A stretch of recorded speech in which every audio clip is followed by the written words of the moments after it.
somebody uncle. But we here to talk about it. It's me, Amani T, and we got B in the building. What'd you say about the ABC jackets? I ain't say nothing. they baby shit yellow. Oh wow, you ain't gotta be like that. Those some ugly jackets. I swear. I'm sorry. And y'all, they was like, ugly. Why? Y'all was really trying to be like specific with the color. Like, let's use a color that nobody else would ever use anywhere else for anything else. Like, dang, just make that color a whole NFT. Cause like, oh wow. Cause ain't nobody else going to be putting shit in that color. Yeah, you see, DC kept taking his off every chance he got. Yeah, and I think that's probably because DC was getting hot. But yeah, you know, big boys get hot fast. Nothing. Like they and it was ugly. DC about to need one of them Uncle Sweat rags. Like, you know, all the uncles, they got the little small little towel. That's real life. You seen an uncle with a sweat rag? You seen him with a sweat rag? And I seen people that are not uncles with a sweat rag. Experience in other grappling areas, you know, drunk wrestling. And and just to let you know that like we're new to this as well. So as we learn, you learn. So this is not just something that is for the people with the highest knowledge. This is for you to learn as well. So we're learning too. So it's just like, that's all that we got to be humble because we know we don't know everything. So, you know, welcome to the RoundHouse RoundTable. We bridging the gap between the casuals and core fans. And, you know, it's the RoundHouse RoundTable. We in here. Let's get it. I swear my glow up in lightning. Hot, yeah, something like lightning. This shit a hit on my psychic. She want me lick, I'm excited. See, I feel that's my business, and that's why I'm business minded. Need a push, get behind it. It's science, apply it. Worst come to worst, you tried it. Get it bad, get inspired. Shoot your shot, just the effort. I admire. You're high, it ain't looking for friends at this point. Oh my God, my circle is smaller than the point. I'd rather sit in voice than hearing the figure on their voice. We already have. We're gonna talk straight up about the UFC London. It was a good night overall. It was a good wrestling night. Yeah, started slow. Speaking of started slow, you know, we got a unanimous decision, but it was a good fight altogether. Claudio Silva versus Nicholas Dalby. Unanimous. Nicholas Dalby's came through with the W. He showed that he pretty much was a level. He was a level better. It was just a difference in skill level. This one, even though the takedowns played a part, it was the significant punches, I think, that really just made the difference with all of this. What do you think the about ground game, the good ground game that he had, coming in, taking him down, and just trying to establish that dominance immediately. You know, trying to get that respect immediately. Yeah, he had. So it was 4 takedowns to 1 takedown, but that 1 takedown played a part on Nicholas Dalby's part. Silva did a good job with getting 4 takedowns, but you know, Dalby was able to just kind of get up. You know, he wasn't able to get that much control time. Yeah, prelims. This is how it started off. Like we said, it was kind of a slow start. Yeah. But at the same time, things started to pick up. But this was a good fight. Yeah. Welterweight division. Next, we got Mandy Baum versus Victoria Leonardo. And this went to unanimous as well. This was, you know, kind of like a firefight. Baum was just, she brought out the dog because she didn't stop. Yeah. That was the only difference with this one. Like she definitely kept going, even though she was being outmatched by Leonardo. What'd you think? I saw a lot of domination in this fight, and with a lot of other fights that happened in this night. It was just, there were some that were just very close and some were far apart where it looked like they didn't belong to be there. And it was just dominance, just vicious dominance. It's like the best way to put it. That's the only way.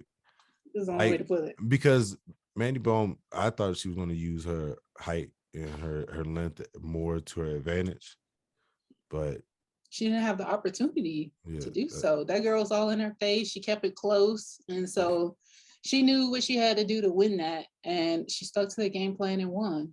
Yeah, so when it comes to people getting super close, that's what the length of your limbs helps with.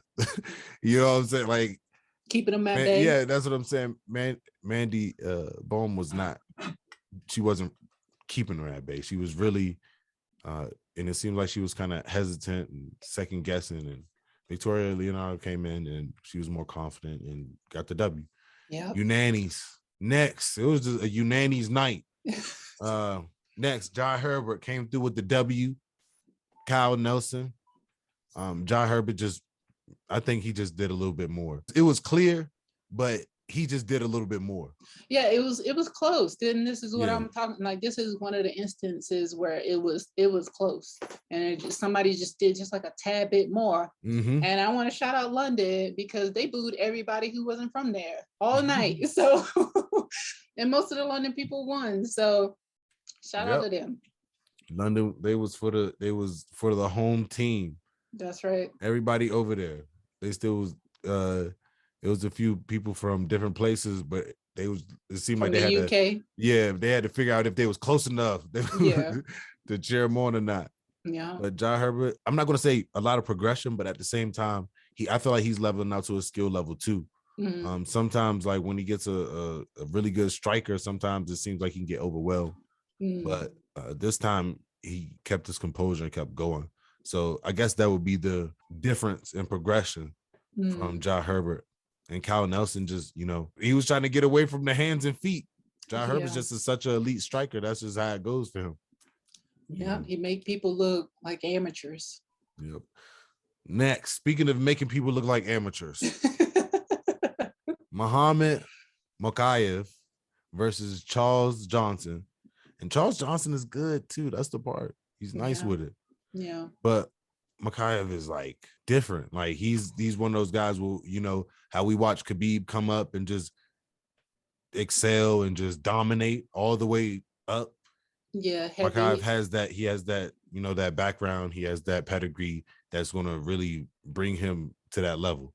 Mokaev is definitely going to be one of those names because y'all can't keep denying him and nobody's going to be calling him out. Nobody's calling him out. I don't think people want to call him out. Yeah, and that's how that goes. So bump him up, get him in there. He came through with unanimous decisions. Charles Johnson just held it down because the reason why is like it wasn't an excessive amount of like ground and pound. It wasn't an excessive amount of things to get him out of there. Charles Johnson was doing good with his defense to stay in there, but Mokaev wasn't really pushing to do anything to get him out of there. Besides just control him on the ground and maintain position. And staying consistent with working. Yeah, I mean, he had to do that. That was the whole thing was just stay on top of him until, the end of the fight. Yeah. He got it though. Next, Americano versus Jonathan Pierce. But Americano versus Jonathan Pierce. And this was a TKO. Americano came in, was the underdog, and Jonathan Pierce just put the pressure on him. Yeah. This got performance of the night. That's right. Jonathan Pierce, 4 takedowns, 144 total strikes. These guys was going at it. It was mainly like kind of like ground strikes. Consistent ground strikes though.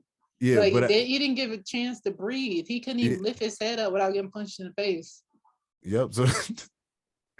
So this one was a good one, and it's surprising how like Americano still got his 3 takedowns out of all that time of the fight. But round 2 got him out of there. Short night. Just before the end of the bell, he got him out of there. He had 10 seconds left. So I think he was trying to get it out. I think he didn't want to gas out, but he just also wanted to make sure he got the job done. Yeah. So just that consistent pressure, just making sure the refs close because you don't want to, burn out all your energy and then you got to go in for a 3rd round because we've seen that happen before. Yep. It was a wrestling night. Yeah. Definitely wrestling night. Next, we got Nathaniel Wood versus Charles Rosa. Nathaniel Wood came through with the W. And this one wasn't one of those wrestling matches again, where it was, who was going to outwork who. And Nathaniel Wood was, the guy that came in and really outworked Charles Rosa. Yeah. Charles Rosa was coming up, and I was kind of excited to see what he was going to do. Let's see what happens. You know how that goes with certain fighters. Yeah. They get an opportunity, get a 4th, 5th. Some don't get 2. But yeah, but it was pure dominance. This is one of the fights that I thought was just pure dominance. He stayed in his space, he stayed busy, and he just controlled the entire fight. Even in the wrestling portions. And just like this next guy. Oh, Markdyke. There it is. I did not want to mess it up. Whoa. I'm about to say, we got to put some respect on his name. I ain't know what he's talking about. Yeah. Versus Damir Hadjovic. Markdyke, last time he just put on a show. Like, once again, he put on another wrestling clinic with Damir. And especially, with both of them having wrestling backgrounds. Yeah. And he's doing this to these wrestlers. It's like they're trying to set him up to go against difficult grapplers. And then he just excels in grappling with them. Yeah. That's what I like what he's doing right now. He's showing that, like, it's like that he needs to be up there. Like, he needs to get one of those good lightweight fights. You know what I mean? Like, anybody in the top 5. I think his time is coming, especially because he's being consistent. And to me, his performance was pure domination, and he took him down immediately when the fight started, and then just pretty much kept him there. Even as the rounds continued, he just kept him there. Found a way to get him back down and kept him there. 8 takedowns. Yeah. Like, that's saying what? Like, that's saying that work. That's saying that efficiency. Yep. So it's just like out of 11. So I mean, those few ones, and he still got the hands off. Yeah. With 78%, 78 total strikes and 13 significant strikes. He got the hands off. He did. Yeah. So shout out to Markdyke. Lightweight got a huge problem on their hands, and I don't know who he should go up with next. I know that, like, they're gonna give him a dog on the next one. Oh, yeah, I definitely see that happening. Yeah, because they like, they looking for him to meet his match. That's what they're looking for. That's how the matchmakers make those type of fights, especially if they gave him all those wrestlers. Next, we got Mason Jones versus Ludovic Klein. Came through with the unanimous. Yeah. Mason Jones was one of the newer guys in the UFC. Oh no, but Jones is 11-2 now with no contest. 4 fights in the UFC. So pretty new in the UFC. Got a win over David Onama. That's when Onama was still kind of green. But Mason Jones was one of the dogs that got fought his way to get into the UFC off a few fights. And but now Klein just let him know what's up with this one. But it's unanimous. So, he still got a whole bunch of light growing. And this is just a small speck on the legacy for Mason Jones, but Ludovic Klein is climbing up. Yeah, this is his 3rd fight in the UFC. So both of them are fairly new, but I remember they really attached the storyline to Mason Jones. Sometimes that's what sticks. Sometimes they like somebody coming in and the storyline? The storyline of, like, the people they fought. Like, a lot of times, like, when he fought David Onama, like, I thought David Onama had that one, but it was just a matter of his knowledge in the game is what got David Onama that loss. But Ludovic Klein, he coming up in the middle of, like, a day party. So it's just like, I still was able to see him. My friends was like, hey, put it down. Just put it down. And I'm like, all right. And, when I go to the bathroom, I might have to pee, pull the phone out, finish watching it. That told me that I was like, it's different now. Okay, that was the prelims. Now, main card. Dun, dun, dun. We need some main card. I need main card music. Main card. Something like that. But Paul Craig versus Volkan, he definitely survived a lot of jiu-jitsu attempts. Paul Craig was good on the ground, and then when he stood up, he was really piecing them up as well. Yeah. Volkan just had the power to go with the punches and really wore Paul Craig down because he has a wrestling background too. So Paul Craig really had him in a few, bad spots. But shout out to the jiu-jitsu defense. He stayed alive and got unanimous. He really was putting hands on Paul Craig. And he tried to keep the fight on his feet as much as possible. He was able to get out of a lot of those submissions, with his powerful punches. But I thought this was a really good matchup, especially because they're like one ranking apart. So I think this was always good because you get to really see the fighters on somewhat of an even playing field because they're ranked right behind each other. Mm-hmm. And I thought this was one of the good fights of the night. Yeah. Yeah, because ranking system, it can really show you a lot and they can expose some people too. So that is very true. A lot of people be putting in those spots sometimes and they're like, how'd you get here? Yep. Because so-and-so moved down enough. Mm-hmm. Enough people moved down. And 108 total strikes to Paul Craig's 41. And that's I wanted to count how many times he pulled guard. Like that was some very creative ways of pulling guard. He ate a lot of shots just to pull guard, and he was successful on the feet. That's the wild part. That's the part that I really wasn't understanding. Maybe he was just trying to be safe and not get submitted or knocked out. But I mean, it worked for him in a sense. It works for who? It worked for Paul Craig.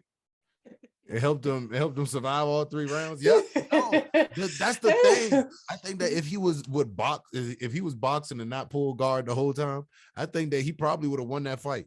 That was so annoying too. Volkan was willing to stand up with him the whole time, and then he might go for his hips whenever he started getting off too much. Yeah. But other than that, he wanted to stand up. Do you think that's part of the reason that he lost or just like left a bad taste in the judge's mouth just because he kept dropping? And even the commentators were saying something. He's not getting them to the ground to get top mount. He was getting them to the ground to pull guard. And it's just like, are you that afraid to stand up where you're willing to pull guard and be on the bottom?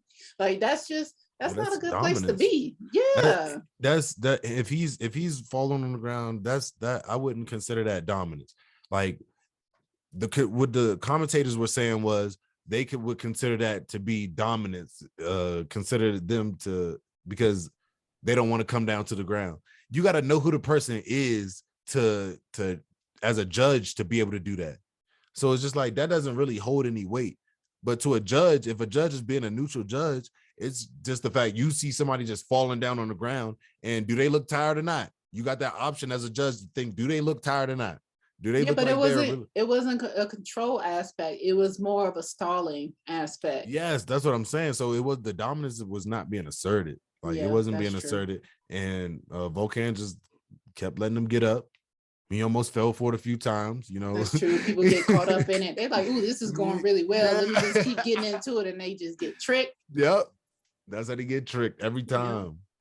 Like, ooh, I'm winning this jiu-jitsu match so far. Oompa. That easy. Next, speaking of that easy, Molly McCann versus Hannah Goldie. Molly McCann came in once again. She got another McCann. No, I'm just saying,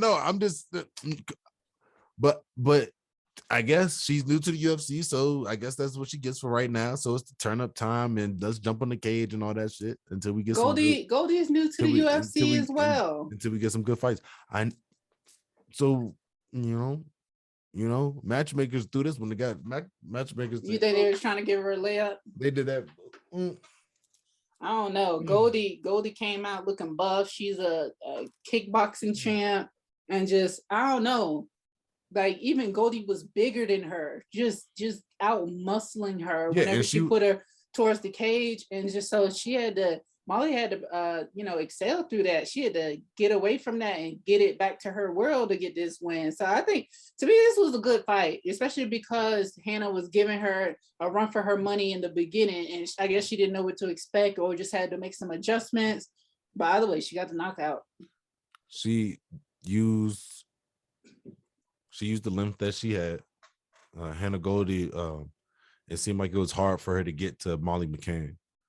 So, Molly McCann got this thing where hopefully I would hope that Hannah Goldie will watch footage. The spin fist, it's coming sometime against the cage. I think she didn't. I think people get overwhelmed when it comes to like fighting people who are good at rising to the occasion, like Molly McCann. So far, they're good at rising to the occasion, and that shows that like she needs to be elevated and fight, more competition on her level. And that's all I'm saying. So we'll see who they have for her next. We'll see. Because, flyweight, it's, you never know. It's a flyweight is getting mixed up right now. I think the next fight that she has, because her and Patty are both trying to get a fight before the end of the year, I think that'll tell us everything we need to know about if they're trying to give them layups or not. I don't know about that because they'll just throw another layup. They'll throw another layup until they Sean O'Malley it, and next thing you know, they're versus Peter Yan. So that's what I'm saying. Sean O'Malley asked for that fight, so I guess he really trying to showcase his boxing. He really want to show he up there by getting to that point of just accepting the fights like this. But Sean O'Malley, he asked for the fight. He asked for no. What I'm saying is the stepping stones were cans. Okay, that's what I'm saying to get to this point. But for other fighters, other fighters are fighting every dog of the division. I see what you're saying. So that's what I'm saying. Like the matchmakers have routes they can go. They can go to the easy route or they can go the hard route. And a matchmaker, like, I'm not ignorant. Nobody in the world is ignorant. They know it's a reason why they match fighters certain ways. So like they know which fighter's a dog. They know what fighters what's not as a dog. So it's just like when they match these fights, they just want to see a good show. So that's what they set up. So like I think that's what happened for this. But they get surprised by the outcome sometimes. So it don't always work in their favor when they match them up against an easy layup or a dog they don't think is gonna prevail through it.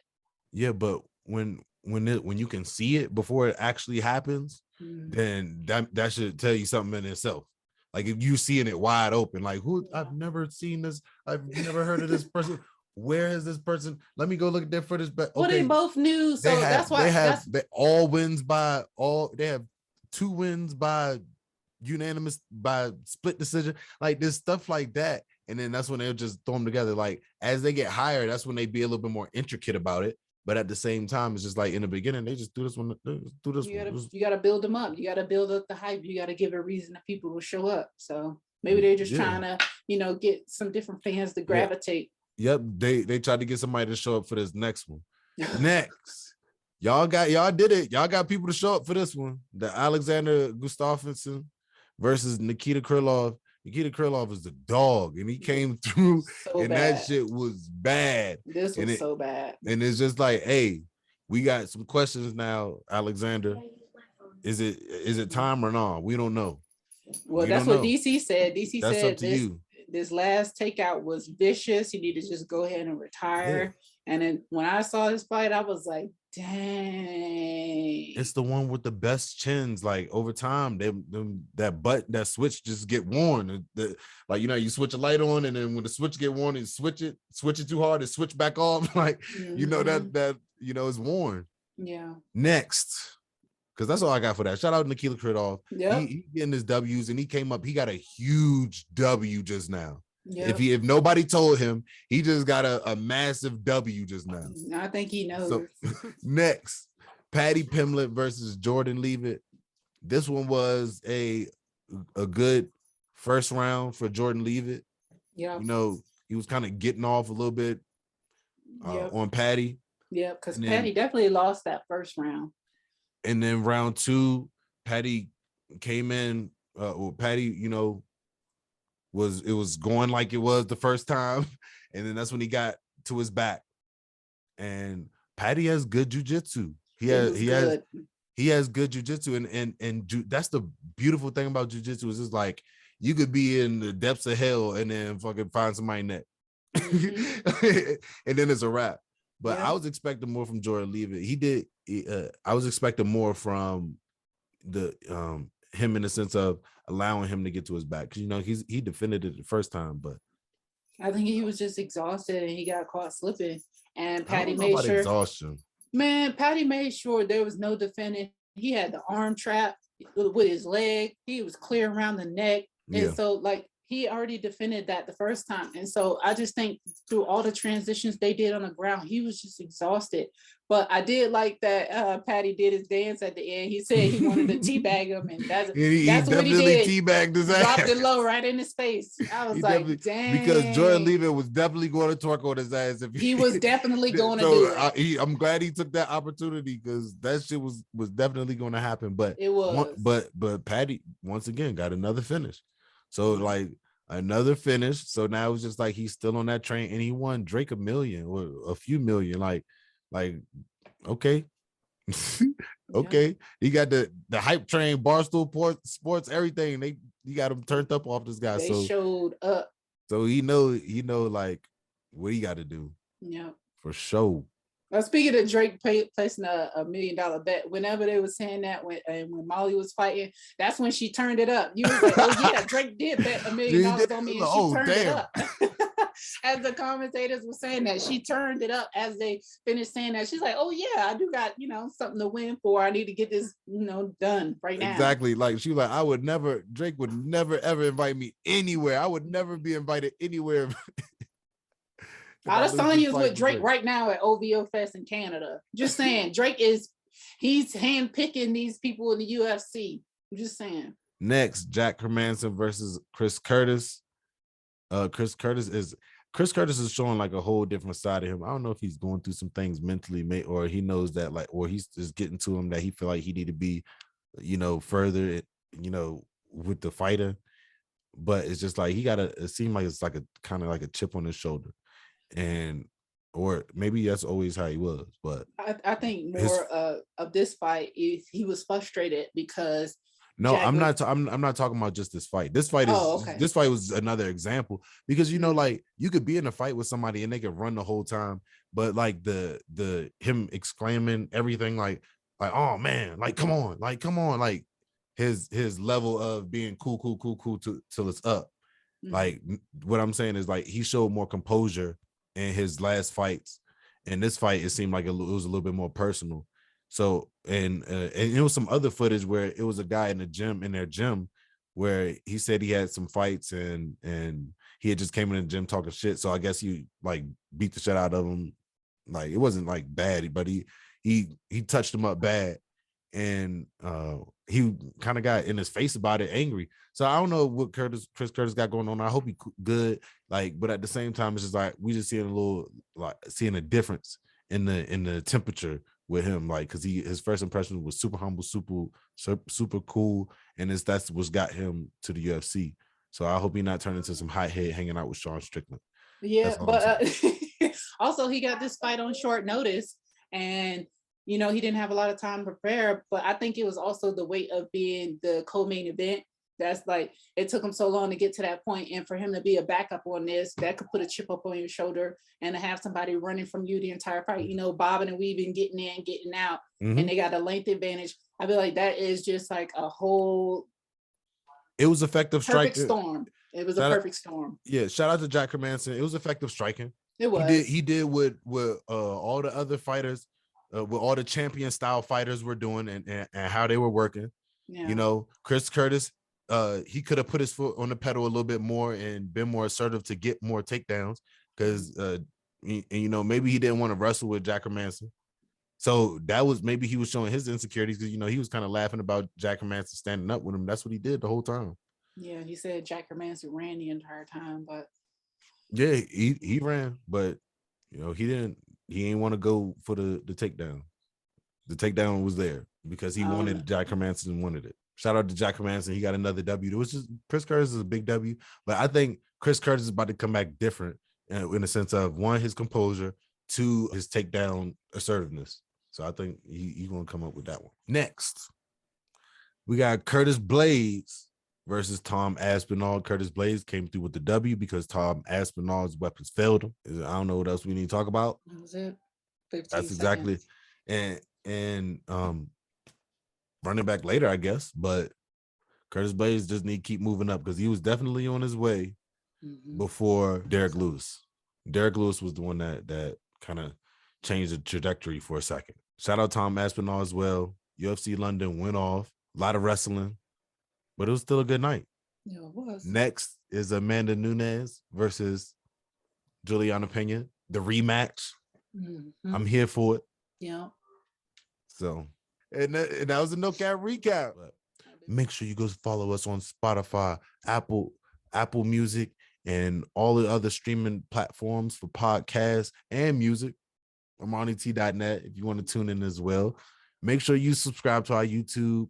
Make sure you lock in with us. Comments. Just get in tune with us. I've been waiting. It's the RoundHouse RoundTable, and we out of here. All right. I use the heat as a sword, cause keep the peace is important. They go keys for you. Say please. That's one, please. Don't need. No one, that's two, please.